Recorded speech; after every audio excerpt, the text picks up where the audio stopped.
Good afternoon, everybody. Welcome to today's TIA live stream, The Other Side of the Rate, using shipper spot rates to win bids. My name is Anthony, the Senior Education Manager here at TIA, as well as the host for the live stream today. We are joined by our wonderful presenter, Mr. Adam Lawhorn, who will be introducing himself further shortly. We do just have a few housekeeping items to start off with. And the first is our announcement and video from our sponsor for today's event, DAT Freight and Analytics.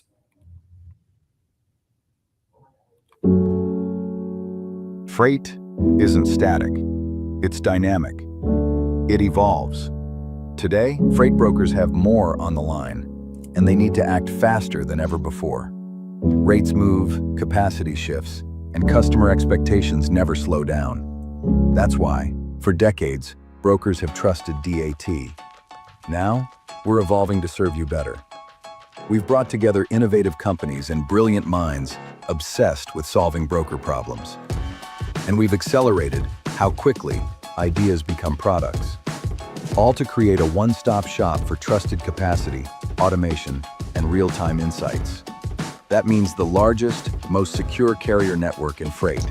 It means full visibility to give your customers peace of mind. It means simplified execution to keep pace with a fast-moving industry, and real-time market insights to anticipate changes before they happen. DAT Freight and Analytics. We take the uncertainty out of freight.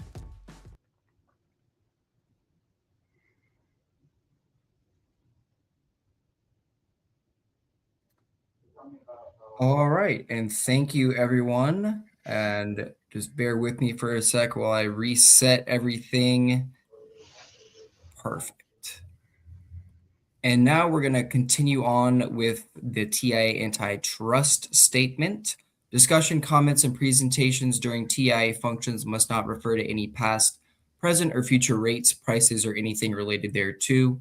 Include any reference to marketing strategies, include any discussion of boycotts of any person, product, or firm, or inhibit any members and employees from discussing employment with other member companies.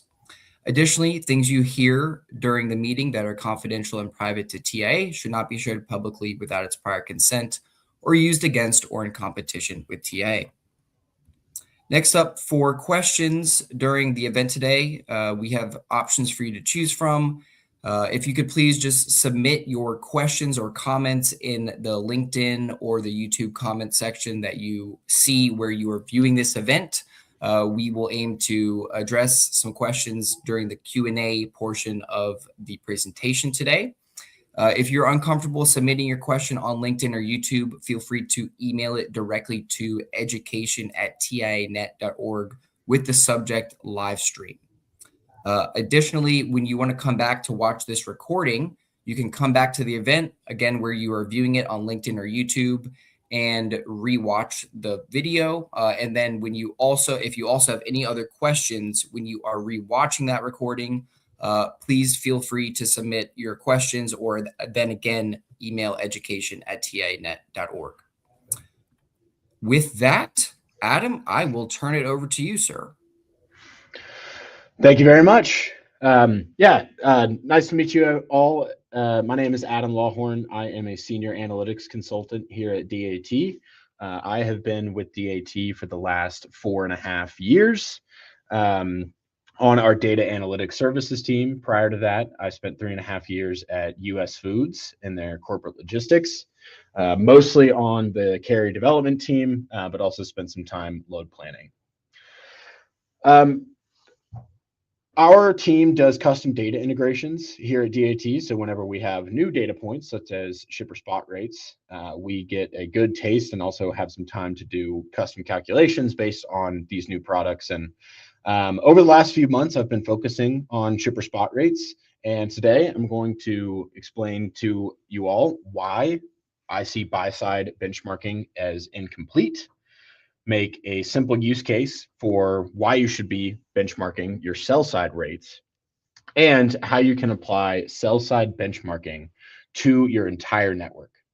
And we're going to close off with some really interesting market insights that I've gathered from my time spent within the data. So historically, brokers have only measured their performance to buy-side rates. That's what most of the tools in the market have been focused on. DAT also specifically has only focused on your performance to buy-side rates. But during my time as a shipper, there was times that we gave brokers a benchmark, but a lot of times it was just a letter grade submission based on RFP performance and wasn't based on any market data, just a relative performance grade.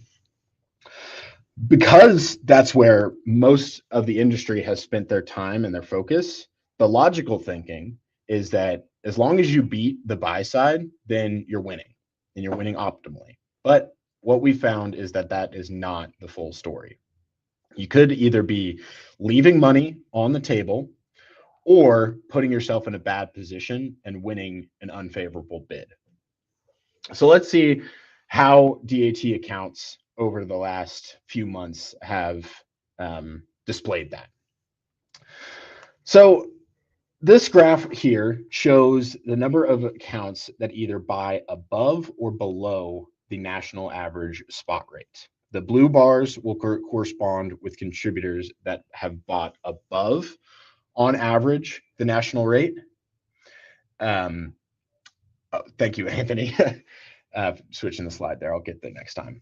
Blues corresponds with those that bought above the national spot rate, and green are below.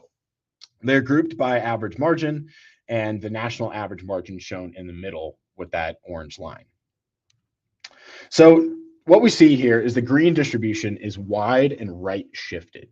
So accounts that buy below average do tend towards higher margins, but the spread is enormous. You've got green bars all the way from 0% margin all the way to above 50%, which means the buy rate alone is far from deterministic.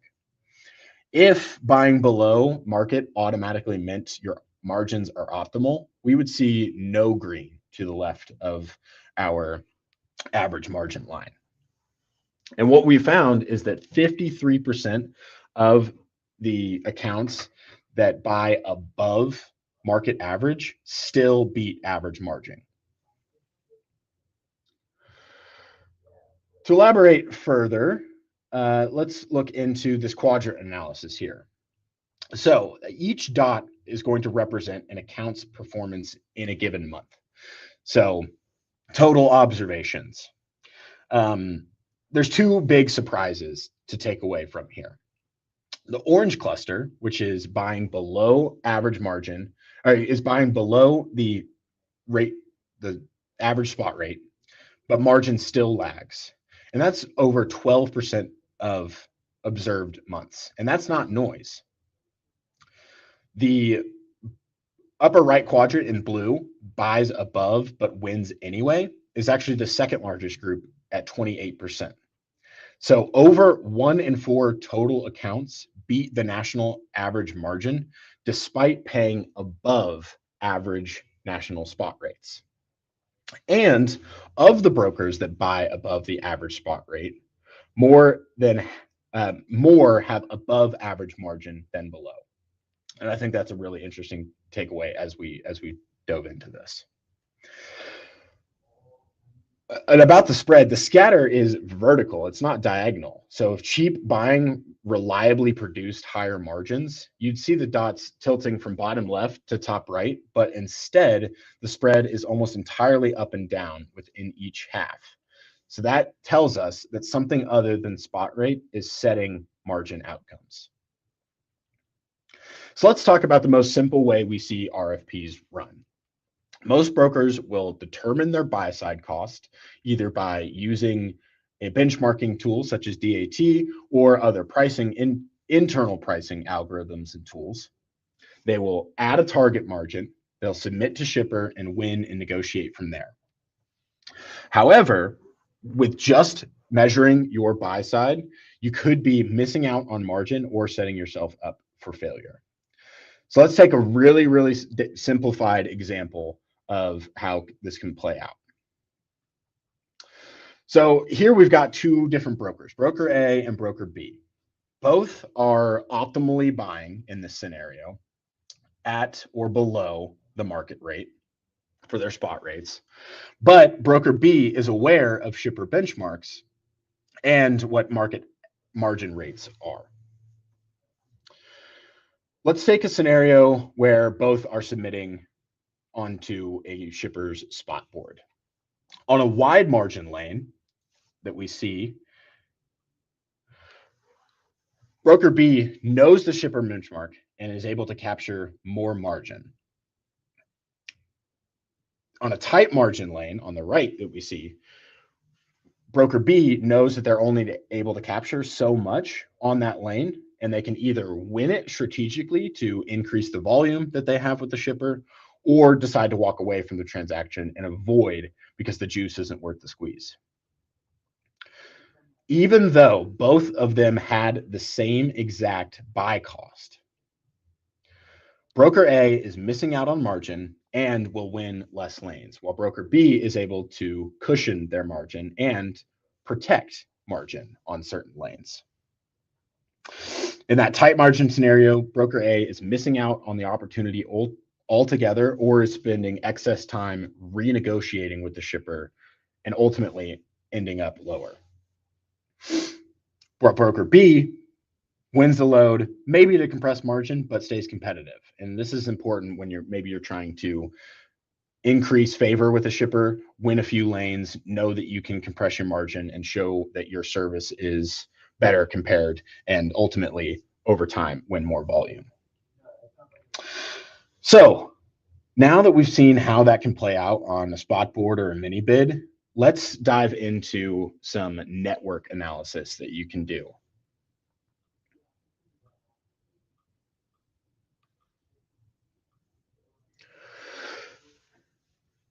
Knowing shipper spot rates presents three strategic opportunities. So what you know is going to be your carrier costs, what you buy, shipper spot prices, so what your shipper spot prices, so what you sell, and market carrier costs. Generally, those are the three data points that we see folks have. But if you don't have shipper spot rates, you don't know competitor pricing benchmarks, you don't know shipper willingness to pay, and you also don't know what your margin is compared to market margin. You may lack the critical sell-side benchmark that you need to optimize your network. And the three strategic opportunities that we can say by knowing this margin market envelope of spot minus your spot buy, your sell minus your buy, is margin expansion, risk mitigation, and volume expansion. So let's take the first example, or the first strategic opportunity of margin expansion. So these are going to be lanes where you are buying below market, specifically within that bottom 25th percentile, what we're looking at here. You can use shipper spot rates to know you can charge more because of, the shipper willingness to pay. You can increase your prices knowing that the market willingness is higher to pay. And you can run a simple ROI calculation to say, in this scenario, we want to capture 2% extra margin on 25% of these lanes. Knowing that your shipper spot prices on these lanes are able to go up because you're buying optimally. So when you buy better than the market, you've got pricing power, and you can only act on it if you know that there is a willingness to pay from the shipper side, leading to some expanded margins.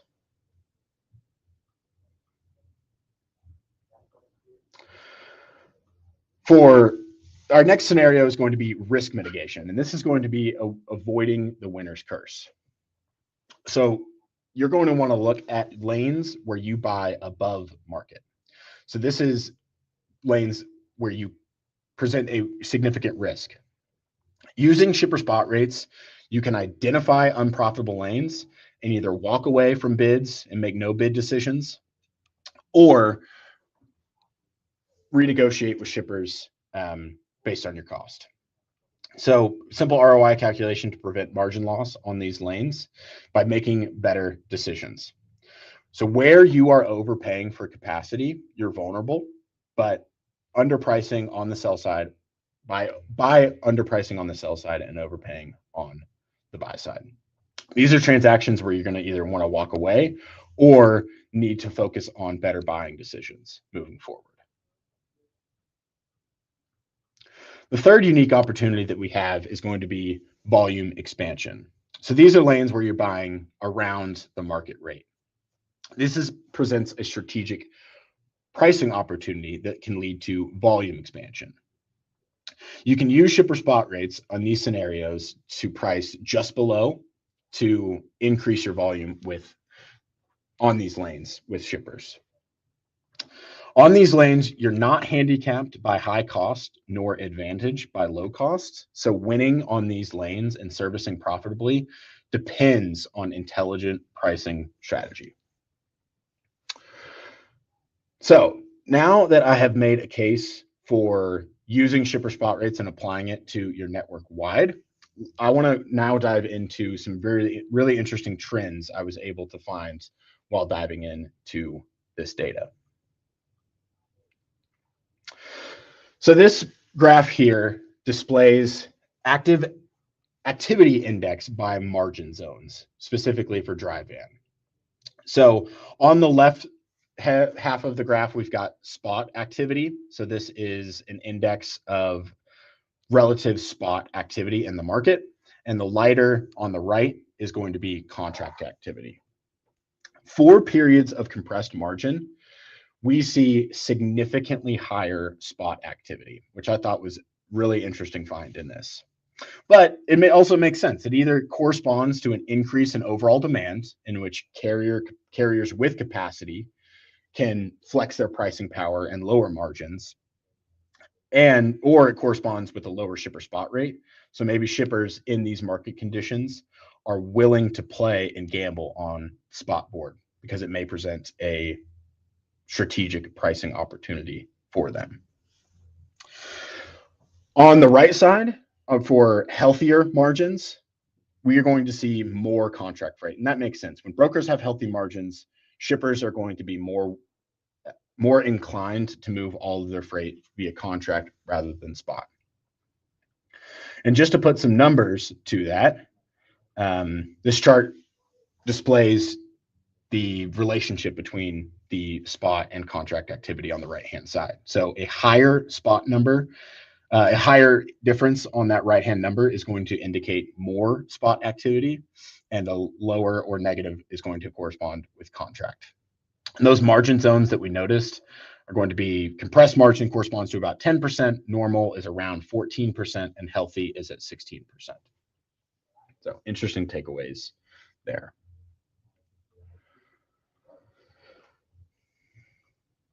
And looking at some market cycle graphs over the past 10 years, I thought that this was really compelling. So this graph is going to show margin versus spot rate. You can picture spot rates on the left-hand side. The line color is going to be determined by margin zone. So same as that last graph of red corresponds with compressed margins, and green corresponds with healthy margins. They almost exclusively peak at, the red zones or compressed margin zones cluster almost exclusively at the peak of those spot rate lines. And that's not coincidence, it's structural. When carriers have pricing power, they can capture a larger share of the shipper rate and leave less for brokers. That period in between 2021 and 2022 is the starkest example in this particular data set, where margin stayed compressed relative to average performance for nearly 18 consecutive months, while spot rates were at all-time highs, and then rates collapse when sharply as the market corrected after that. Also notice that the green zones tend to appear either early in a rate upcycle or during soft markets. In both of these situations, brokers have more negotiating leverage on the buy side. The dash margin percent line, the gray line in the middle there, is moving opposite of these cycle peaks. So that inverse relationship is core to this leading indicator. The chart below here is going to be compressed or healthy margins related to spot rate. So you can picture spot rate on the left-hand side there. So this makes the structural relationship very obvious. In compressed margin periods, we see we see spot rates that are 30 to 40% higher than in healthy margin periods on average. So margin compression, if you're able to identify it either on a lane or network wide, it's an indicator of where we're at in a freight cycle. This data here is for dry van, and we also see it with reefer in our data specifically. But margin bar sits at the highest average spot rate in the data set. So the squeeze is most extreme right at the top of the market. So if you're able to track margin percentage in real time, it's not necessarily an indicator or predictor of where the market's going to go, but rather it's a reliable signal that we are near peak conditions. Rates historically soften meaningfully over the following 2 quarters after margins are compressed. Not a precise forecast, but it is well supported indicator in this data. And yeah, that's what I've got today for you all in our shipper spot data. And I noticed some questions coming through on the chat and wanted to address those now. Got one from Alex Perry on at what level were the margin categories classified for your exhibits, transaction level, account level? Good question. I'm assuming he is referring to the cluster side, the cluster slide here. This is going to be accounts performance over a month. Apologize for that, making that clear, but this is an average month for one broker. So I called them observations in this graph. So this is one account's performance over a month.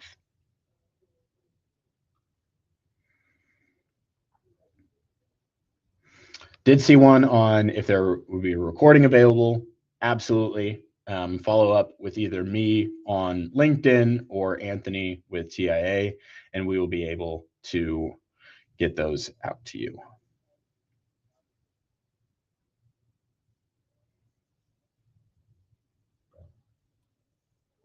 Thanks, Adam. Just a reminder, everyone, if you would also prefer to send in your question via email, please send it over to education@tianet.org. Thanks for the question so far. Adam, did you have any other slides you wanted to go back to? Any things that we're looking forward to over the next few months that, people should have a special eye on? Yeah, one thing that I'll be watching, especially in these next few weeks, as I know fuel, which I did not mention at all intentionally for this, is all over the place. Is since most of our data is submitted at an all-in level with a fuel assumption, the last few periods in this graph here, we're seeing relatively compressed margins. I'll be really interested to see how that looks moving forward. Alex, there was a 6-bar chart, 3 colors, dark and light, spot and contract. What level was that classified? Let's go back to that one. So this is the average activity on the number of months where we saw compressed activity. So in periods of compressed margin, the average spot activity is at this level. And if we go forward here, there is a very small number of months on the far right-hand side that we see those. So 31 observed months experienced compressed margin, 61 normal, and 31 healthy. There's a pretty stellar distribution.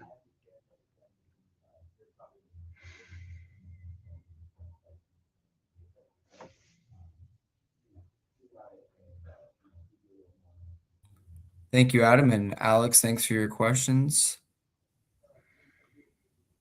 Adam, in case there are any last minute questions, we'll wait to see if any come in. Alex said he's really curious. Good stuff. Thanks again, Alex. Adam, where can people find you if they have more questions and they want to get in contact and learn more? Yeah. Like I said, data analytics services team at DAT. My email is adam.lawhorn@dat.com. Super easy to find. Feel free to connect with me on LinkedIn and message me there. I'm working on bolstering my LinkedIn presence. So happy to connect with you there. I've been posting some insights over the past few weeks, so keep an eye. And obviously, I've been deep into the ShipperSpot data, so we'll continue to look through those questions. But adam.lawhorn@dat.com, and my team is das@dat.com. You can reach out with specific questions, or we can get you in touch with the right folks to get access to specific ShipperSpot rates. We've got history available through my team, and then in our RateView product and the API now. Let's see, we got Matt with a question here. What are your thoughts around whether ShipperSpot rates are more important or less important in a compressed market? I think both sides of the equation are equally important. Obviously, shipper spot rates and broker spot rates are going to create the margin available on a lane. So monitoring both is very important. It is important to see what is driving it, though. Is it strictly the sell rate or is it the buy rate and those indicators? And I think just knowing where to focus your energy is the important, because if broker spot rates are declining, then you know that you're focusing on winning more bids strategically.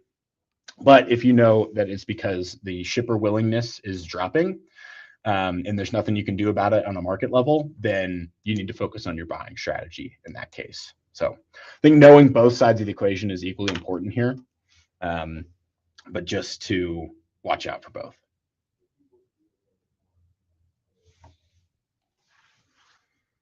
Thank you, Adam. And thank you, everyone, for your questions.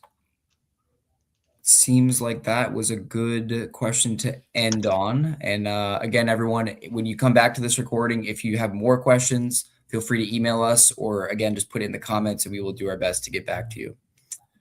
With that, thank you, Adam, and thank you, DAT Freight and Analytics, for this presentation today and also sponsoring this live stream. Everyone, if you want to come back for more live streams and more DAT live streams like this one, be sure to follow TIA.